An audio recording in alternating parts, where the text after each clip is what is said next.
97% of assistants quit toxic bosses. I tried.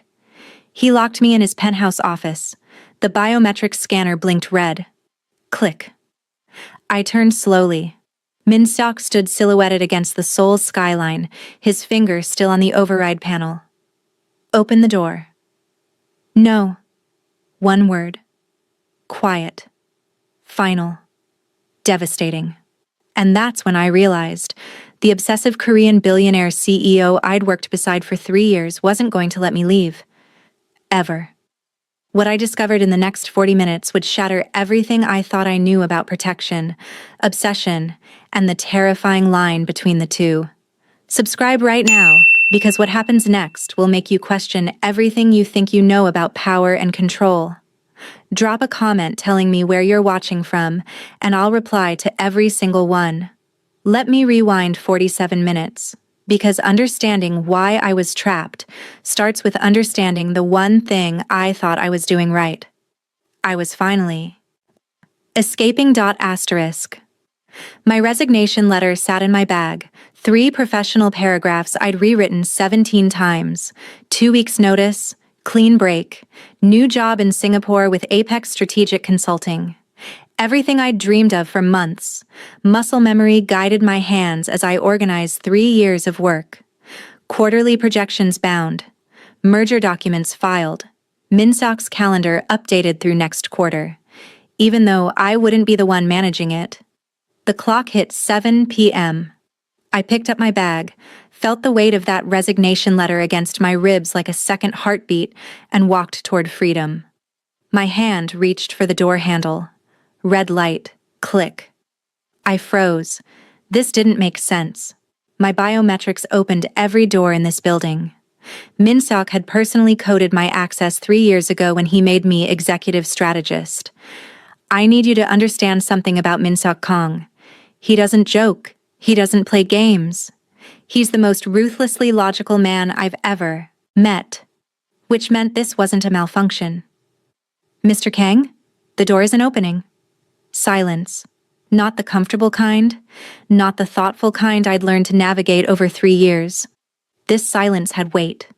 I turned. He stood at the floor-to-ceiling windows, hands clasped behind his back, white shirt sleeves rolled to his elbows. Staring at the sunset like a general studying a battlefield. He hadn't moved when I'd spoken. Mr. Kang, can you override the lock? Long pause. Then quietly. No. That single word landed like a stone in still water. Excuse me? No. Clearer now. Colder. Final. My grip tightened on my bag. I don't understand. Are you saying you won't unlock the door or you can't? I won't. 2 words that changed everything. Mr. Kang, I have plans tonight. I need to leave. He still didn't turn. You're not leaving. The air shifted. Oxygen became thinner, harder to pull into my lungs. This isn't funny. Unlock the door. Now. No. That's when my professional composure cracked. I pulled out my phone. No signal. Full bars 30 seconds ago when I texted Michael I was running late. Now? Nothing. I tried the desk phone. Dead air. No dial tone. The intercom. Nothing. The emergency line. Silent. And that's when I heard his voice drift across the office, maddeningly calm. Looking for something? He'd finally turned from the window, and the intensity in his eyes made my skin prickle with warning. What did you do? I engaged the security protocol. He said it like discussing quarterly earnings. The office is now a Faraday cage. No signals in, no signals out. The doors are magnetically sealed. The elevators are locked. The emergency exits require a 6-digit override code that only I have. My pulse thundered. Why? He took a step toward me, then another, each movement deliberate, controlled. Because you were going to leave. His dark eyes held mine. And I'm not ready to let you go. Here's what I need you to understand. Min-seok Kang controls a financial empire worth $3.7 billion. He owns this building. He owns the security systems. He owns every lock, every camera, every communication line, and right now, he owned me. I backed up instinctively, my hip hitting the desk. This is insane. You can't just... I can. His voice was surgical. I own this building. I control every system. And right now, you're exactly where I need you to be. My mind raced through exits, options, escape routes. Every scenario ended the same way. Trapped 40 floors above Seoul with a man who'd just crossed every line I thought existed between us. Min-seok. I dropped the formality, hoping his first name might snap him back to reality. This isn't you. You don't do things like this. His jaw clenched. Something raw flickered behind his controlled expression. Something desperate. You don't know what I do. He moved closer. You think you know me because you manage my calendar and translate my orders and keep my empire running. But you don't know anything about what I'm capable of when it comes to you. My breath hitched. What are you talking about? Michael. He said the name like a curse. Ice flooded my veins. How do you... He teaches chemistry at Seoul International Academy, 34 years old, silver Hyundai, lives in Itaewon, 3rd floor, 1-bedroom apartment. Coffee black, 2 sugars, has a dog named Max. Min-seok rattled off the details like reading from a file. He texted you this morning asking about the Italian restaurant in Gangnam. You said yes. Horror crept up my spine. You've been watching me. I've been protecting you. That's not protection. My voice cracked. That's surveillance. That's... I couldn't finish. Min-seok's jaw tightened. You think you're safe out there? You think you can just walk away from me, from this company, from everything I've built around you, and nothing will happen? I'm not yours to protect. I'm your employee. When I leave tonight, that's over. You're not leaving tonight. And the certainty in his voice made one thing crystal clear. This wasn't a negotiation. This was a declaration.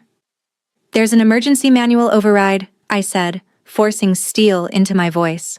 Every building has one. I'll find it. You won't. I will. I moved toward the server room, my mind cataloging the layout. If I could access the mainframe, bypass his security protocol... My fingers flew over the keypad. Access denied. Again. Access denied. Let me tell you something about Min-seok Kang's voice. In 3 years, I'd learned to read every micro-expression, every subtle shift in tone. Right now, his voice was closer than it should be. He doesn't deserve you, you know. The words came from right behind me, close enough that I could feel the heat of him at my back. Michael, he's boring, safe, predictable. He'll take you to dinner and ask you about your day and never push you to be more than what you already are. Maybe I want boring. I spun to face him. He was right there. So close, I had to tilt my head back to meet his eyes. Maybe I want someone who doesn't turn my life into a psychological chess match. Maybe I want normal. You'd be miserable. You don't get to decide that. I've watched you for 3 years. His dark eyes burned into mine. I know exactly what makes you come alive. It's not Michael and his safe little life. It's this. The challenge. The intensity. The way we push each other to be sharper, smarter, better than we were yesterday. Anger and fear and something I refused to name tangled in my chest. You're delusional. Am I? He tilted his head, studying me like a puzzle. Then why are your hands shaking? Why is your pulse racing? Why are you looking at me like you don't know whether to run or stay? I hated that he could read me so easily. Hated that 3 years had made me transparent to him. Unlock the door, I whispered. Please. No. You want to know why I learned everything about Michael? His voice dropped lower. Because the moment I saw his name in your messages, I needed to know who he was. What he could give you that I couldn't. Whether he was a threat? A threat to what? To this. He gestured between us. To us. There is no us. The words exploded out. You're my boss. That's all you've ever been. Something flickered across his face. Pain, maybe fury, then vanished behind that cold mask he wore when destroying competitors. You're right, he said softly. I'm your boss. Which means I have access to every security camera in this building. My blood turned to ice. Including the one in the break room where you stood at the window last Tuesday at 2:47 a.m. because you couldn't sleep. You were supposed to be working on the Singapore merger. Instead, you were staring at the city and crying. How did he? I have access to your computer logs. His voice was relentless now. I know you've been researching apartments in Busan. 2-bedroom units with ocean balconies, 800 kilometers from Seoul. From me. Stop. I have access to your medical records. No. No, he couldn't. I know you haven't been sleeping. I know you requested anxiety medication 3 weeks ago. I know that working for me is destroying you. Tears burned behind my eyes. Then let me go. I can't. Why? The question hung between us, raw and desperate, demanding an answer he'd been avoiding. Min-seok stared at me. His jaw worked like he was physically forcing words out. Then he moved. Fast. Too fast to react. His hand gripped my wrist. Not hard enough to hurt, but firm enough to stop me, and dragged me across the office toward the windows. What are you? He spun me to face the glass and pointed down at the street 40 floors below. Do you see that black van? The one parked across from the main entrance? My eyes scanned until I found it. Unmarked. Tinted windows. Engine running. They've been there for 3 hours. His voice was rough against my ear. Waiting for you to walk out that door. My blood turned to ice. Who? Jung-ho Park's people. He said the name like poison. The same man trying to acquire my company for 2 years. The same man who sent his nephew to hack our servers. The same man who put a price on anyone close to me. I tried to pull away. His grip tightened. You think I'm paranoid? You think this is about control? I've had a security team tracking every threat against you for 18 months. I've diverted 3 attempted kidnappings. I've paid off 2 hitmen. And tonight, his voice cracked. Tonight, they were going to take you the moment you stepped outside. I couldn't breathe. Couldn't think. Couldn't process. So no, Gladys. He turned me to face him, and I saw raw desperation in his eyes. I'm not unlocking that door, because the moment I do, you die. And I will burn this entire city to the ground before I let that happen. You're lying. My voice came out hollow. You're making this up to keep me here. Min-seok's expression didn't change. He simply walked to his desk and pulled open the bottom drawer. He withdrew a manila folder, thick, worn like it had been opened 100 times, and threw it onto the glass surface. It slid across and stopped inches from where I stood frozen. Open it. I didn't want to, but my hands moved anyway. Trembling fingers lifted the cover. The first page was a photograph. Professional quality. Time-stamped 3 weeks ago. 2 men shaking hands outside a Gangnam office building. One was a stranger. Western. Mid-50s. Expensive suit. The other was Min-seok. My stomach dropped. You need to understand. Apex Strategic Consulting was my escape plan. The Singapore job offer. 40% salary increase. Relocation package. Everything I thought I wanted. Everything I thought I'd earned on my own merit. Next page, a contract. Apex Strategic Consulting, LLC, wholly owned subsidiary of KM Holdings International, Min-seok's company. The next page destroyed me. Subject: The Gladys Thompson Initiative. David. Proceed with recruitment as discussed. Offer her everything she thinks she wants. I need to know if she'll take it. MK asterisk. Response. Asterisk Min-seok. She's interested. Mentioned feeling professionally stagnant in current role. Should I push for decision timeline? Doctor. His reply. Yes. I want her answer before month's end. My hands shook so badly the pages rattled. More emails, surveillance photos, copies of my confidential application materials. He'd seen everything, known everything, orchestrated everything. You, my voice cracked. You created this job offer? Yes. That single word hit like a physical blow. The interviews, the hiring committee, the all real people, Min Seok said calmly. I didn't fake the company, Gladys. Apex is legitimate. The position was real. The offer was real. I just made sure it existed at exactly the right time and was presented in exactly the right way. Why? Because I needed to know. Know what? If you'd leave me. His dark eyes locked onto mine. If given the perfect opportunity, everything you claim to want, would you actually walk away? Horror and fury exploded in my chest. This was a test? Yes. You sick? I couldn't find words. 3 years of professionalism shattered like glass. You manipulated me. You made me believe I had a choice, that I had control, and it was all just another corporate chess move. It wasn't. Don't! I threw the folder at him. Pages scattered like snow. Don't you dare justify this. You violated every boundary, every professional standard, every basic human decency just to prove some twisted point. Min Seok didn't flinch as papers hit him. Didn't move. Just stood there with that infuriatingly calm expression. So I screamed, 3 years! My voice cracked, raw.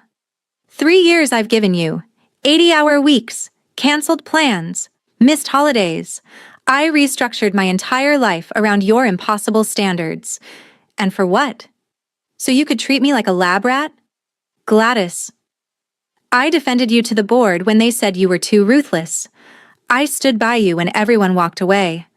I believed underneath all the calculation, you were someone worth believing in. Tears streamed down my face. How could you do this to me? For the first time, Min Seok's composure cracked. His hands curled into fists. Something dangerous flickered behind his eyes. Something that looked like pain. Because I'm terrified. The words came out rough, dragged from somewhere deep. Because every single day you walk into this office, I have to remind myself not to touch you, not to tell you what you mean to me, not to lock the doors and keep you here where I know you're safe. I stepped back, shoulders hitting glass. That's not love. That's possession. I know. His voice dropped to a whisper. I know what I am. I know this isn't normal or healthy or anything close to what you deserve, but I also know. He moved toward me, slow and predatory. That the moment you step outside this building, you're in danger. Real danger. The kind that doesn't care about your rights or your choices or how unfair this is. You're using fear to control me. I'm using truth to protect you. He was close now. Do you think I want this? Do you think I enjoy knowing every person I care about becomes a target? That loving someone is the most dangerous thing I can do? Then let me go. If you actually cared, you'd let me go. I can't. His hand gripped the window frame beside my head, caging me in. Those men down there aren't going away. Jung-ho knows exactly how to hurt me. He's done his research. What are you talking about? Min Seok's expression twisted into something bitter and broken. He knows you're the only person whose opinion I value, the only person who can make me second-guess a decision, the only person I've let close enough to actually matter. I'm your assistant. You stopped being just my assistant about 2 years and 7 months ago. His voice was raw now, all pretense stripped away. You became the person I trust with every decision. The person whose judgment I rely on more than my own. The person He stopped. His jaw worked. Say it. I don't know why I pushed. Maybe because if he said it out loud, this would all make some terrible sense. The person I love. Quiet. Devastating. The person I would burn this entire city down for. The confession hung between us like a live wire. I couldn't breathe. 3 years of professional distance, careful, boundaries, and he'd just destroyed all of it with 3 words. "You don't get to do this," I said, voice breaking. "You don't get to trap me here and tell me it's love." "I know." His hand moved to my face, thumb brushing away a tear. "But I'm doing it anyway. Because losing you to another job, to another life, to someone like Michael who doesn't deserve you, that I could survive. But losing you to Young Ho, watching you die because of me." His voice cracked. I wouldn't come back from that. Before I could respond, he grabbed my wrist, gentler this time, and pulled me back to the window. "Look. Really look." My eyes found the black van again. This time, I noticed details. The positioning for quick exit. Tinted windows making it impossible to see inside. It hadn't moved in 40 minutes. Security footage from this afternoon. He showed me his phone. Timestamp 4:47 p.m. I watched myself walk through the lobby. In the background, barely visible, a man in a dark jacket tracked my movement. Another man near the elevator did the same. He swiped to another video. Different angle. Same timestamp. The black van pulling up to the curb just as I entered the building. "They've been waiting for you. Probably planned to grab you on your way to meet Michael. Make it look like a random kidnapping. By the time anyone realized, you'd be leverage." "Leverage for what?" "To make me destroy everything I've built." He turned me to face him, hands gripping my shoulders. "Jung-ho wants my company, my connections, my reputation in ruins. And the fastest way is to make me choose between my empire and the one person I actually care about." I searched his face for a lie. All I found was fear. Raw, genuine, terrifying fear. Here's what you need to understand about Min Seok-hong. He doesn't do fear. In 3 years, I'd watched him stare down boardrooms, navigate hostile takeovers, dismantle competitors without flinching. But right now, he was terrified. He released me abruptly and stalked to the window, pressing his forehead against cold glass like physically restraining himself. "You want to know why I'm doing this?" His voice was muffled but raw. "Fine, I'll tell you everything." He reached into his pocket, pulled out a small black box. No, he wouldn't. He couldn't. Min Seok turned, and the look on his face was almost apologetic as he opened the box. Inside was a ring. Not a diamond. Not something romantic. A thick platinum band with a smooth black stone. Onyx, maybe. Set flush with the metal. Simple. Severe. Armor. Not jewelry. "It's not what you think," he said quietly. "I'm not proposing marriage." "Then what?" "It's a pact." He held the box out. "You wear this, and everyone in Seoul's underworld knows you're under my protection. Untouchable. Mine." That word sent shivers down my spine. "You want me to brand myself as your property. I want you to survive." He moved closer. "Young-ho isn't the only enemy I've made. There are others. People who would love to exploit any weakness. And you." His voice softened. "You're the biggest weakness I've ever had. So your solution is to make me a permanent target by advertising I matter to you? My solution is to make you so visible, so obviously connected to me, that touching you becomes a declaration of war." His dark eyes burned. "They can speculate all they want. But if you wear this ring, there's no ambiguity. You're mine. And anyone who harms you answers to me." I stared at the ring. Insane. All of it. But beneath the insanity, there was terrible logic. "And if I say no?" Min Seok's expression didn't change, but something flickered in his eyes. Something that looked like grief. "Then I unlock the door. I let you walk out. And I spend the rest of my life wondering if today was the day Young-ho's people finally got to you. You'd actually let me go? I'd have to?" His jaw Kek clenched. Because keeping you here against your will makes me no better than the men I'm trying to protect you from. He stepped back.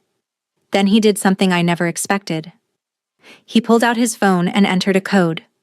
Across the office, the biometric lock blinked from red to green. Click. The sound of freedom. There. Min-seok's voice was hollow. You're free to go. I stared at the green light, then back at him. What are you doing? Giving you a choice, the real one. Not the manufactured test with Apex, not the lockdown. Just you, deciding what you want your life to look like. You just told me there are men waiting to kill me. There are.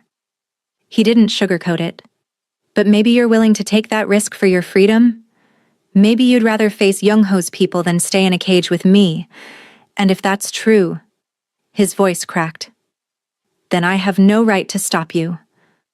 I looked at the door. The green light. The promise of escape. Then I looked at Min-seok. Really looked at him. 3 years beside this man. 3 years watching him shoulder impossible decisions, navigate brutal negotiations, carry the weight of an empire without showing weakness. But right now, with his composure finally shattered, he looked fragile, terrified, human. If I walk out that door, what happens to you? I survive? He said it with certainty born from experience. I always survive. That's not what I asked. Long silence. If you walk out that door, I lose the only person who makes me want to be better than I am. He met my eyes. I lose my conscience, my compass, the only voice I trust more than my own instincts. He paused. I lose everything that matters. The confession hung between us, raw and devastating. My hands were shaking. My whole body was shaking. I looked at the green light, at the door that promised freedom, at the life I'd thought I wanted, safe, normal, far from this beautiful, terrifying man and his dangerous world. Then I looked down at my bag. The resignation letter still tucked inside. All those carefully chosen words about career goals and professional growth. Lies. All of it. I'd been running. Not towards something better. Just away from feelings I didn't know how to process. I took a breath. Then another. Then I let my bag slide off my shoulder. It hit the floor with a soft thud. Min-seok went very still. Gladys. I didn't let him finish. I crossed to the window and reached for the control panel. My fingers found the switch for the automatic blinds. The mechanism whirred. Blinds descended, cutting off the view of the city, of the black van, of the men waiting to destroy us. When the last sliver of sunset disappeared, I turned to face him. I'm not wearing that ring. Min-seok's expression shuddered, pain flashing across his features. Not yet, I continued. Not until you earn it. His head snapped, up, hope and confusion in his eyes. I moved toward him slowly, deliberately, closing the distance. If I stay, things change. I'm not your assistant anymore. I'm not someone you protect and control and make decisions for. We're partners, equals. Or this doesn't work. Partners. He tested the word. You want to keep me safe? Fine. But I get full access to all information, all threats, all strategies. You don't hide things to protect me anymore. Agreed. And you dismantle Apex. Tell David Richardson the experiment is over. Done. And you get therapy. Real therapy. Because this obsessive controlling thing, it's not sustainable. If we're going to survive whatever comes next, you need to deal with it. For a moment, I thought he might refuse. Min-seok didn't do vulnerability, didn't admit weakness. But then he nodded slowly. I'll make an appointment tomorrow. I searched his face for manipulation. All I found was exhaustion and desperate sincerity. Okay. Carefully neutral, but I heard the hope beneath. I'm staying. The words felt terrifying and absolutely right. Not because you locked the door, not because I'm afraid of Young-ho, but because I forced myself to say it out loud. You're right. I don't want boring.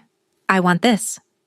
Whatever insane, complicated, probably ill-advised thing this is. Min-seok closed his eyes. For a moment I thought I saw his hands tremble. But, I added firmly, the moment you lie to me again, the moment you manipulate me or set up another test, I'm gone. And next time, I won't be stupid enough to tell you I'm leaving first. Understood. He opened his eyes, and the intensity made my breath catch. No more tests. No more games. Just truth. Even when it's ugly? Especially then.